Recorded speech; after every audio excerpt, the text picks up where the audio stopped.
So that took me around about half an hour to take that out, ish. But even if it took an hour, that probably half an hour, I should have slowed down a little bit. But that's the chip out. Now you can't see obviously through here because I've only got an analog scope. But what I've done is I've just cut through the side of the chip here, so I haven't damaged the PCB underneath. I'll find out in a minute when I clean all this up. And I've just put some flux paste on with a brush all the way around. And what I will do next is just get my soldering iron and just slowly through the magnifying glass, just wipe the pins off, wipe them on a sponge and just get rid of them.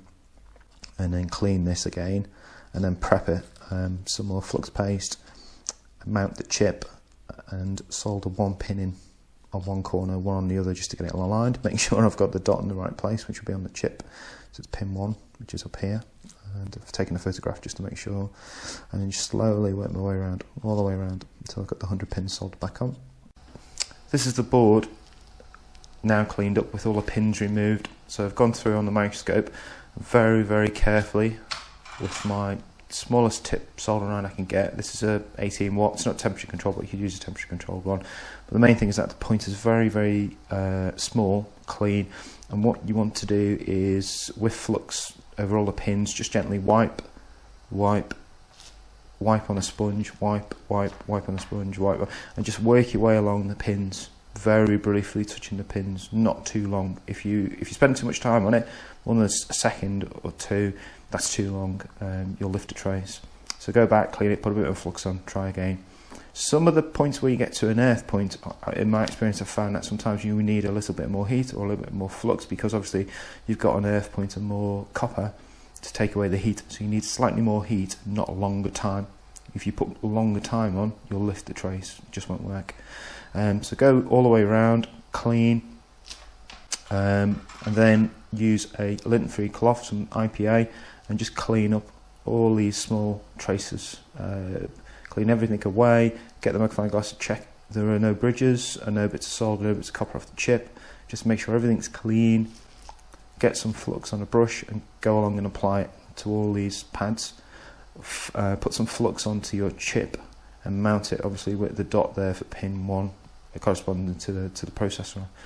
Now it's a shame because I would have liked to have recorded this to show you my process, doing this one at a time. And if you practice on broken boards, computer boards, before attempting something like this, something where it matters, it doesn't actually take that long to do, and you don't need to use expensive equipment. It's more practice more than anything else to get the technique right. But unfortunately I don't have a digital scope here to record this, so really I've had to do it before and after.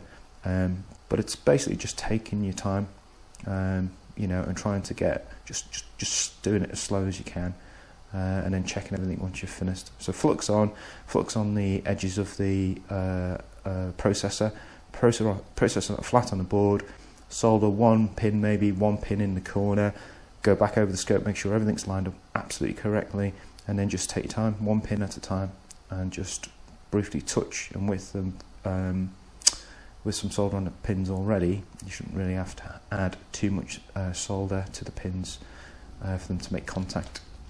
And use thinner gauge solder than this one. I've got some really thin stuff which you can get. Yep, and then go over it again, clean it, IPA if you want to remove the flux if it's not clean free, and yeah, just check for any shorts and put it back into the transmitter. Okay, this is now with the ARM processor back in place. So this is probably one of the most difficult repairs I've done. 100 pins, surface mounted, very difficult. Unfortunately, I wasn't able to film me actually soldering it back on, just because I couldn't get the camera in, because I had to use a magnifier, pretty much a microscope to solder it. But top tips, the hardest bit of this was not actually removing it, it was positioning the chip in place. Now you can get a suction tool and a proper jig to hold it in place. I didn't have one, so what I did was I weighted the top of it, I made like a bar and held that down, secured it in place, then went round each individual pin after putting some flux on. Just basically soldered it, just touch all the way around, and then counted the pins and take them off one at a time. But hot air gun, some of these components are a bit close, and without masking you'd have a problem. And now you've noticed what I should have done in the first place. I wrote in indelible ink, unplug battery, unplug battery. The reason I unplugged this in the first place, I forgot to take the battery out, which I've done lots of times before, but done it correctly, was to change the speaker. So all in all, it's cost me a lot of time. It cost me about £10 in the repair. Funny enough, I did order the main board, but it was out of stock by the supplier. So in the end, I just thought, well, I'll give it a go. It is possible to do this repair, but it's very difficult. On a scale of 1 to 10, I give it a 12.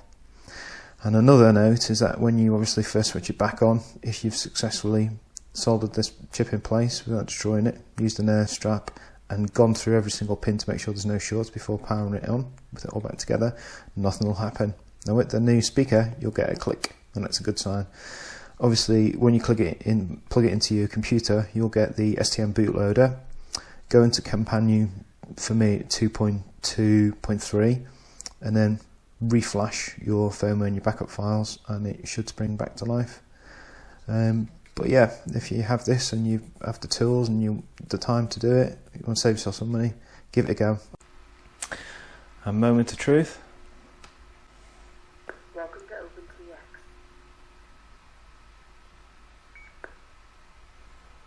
That's all working now. I've tested everything. It looks fine. We'll see how it goes. Thanks for watching, and good luck with your repair.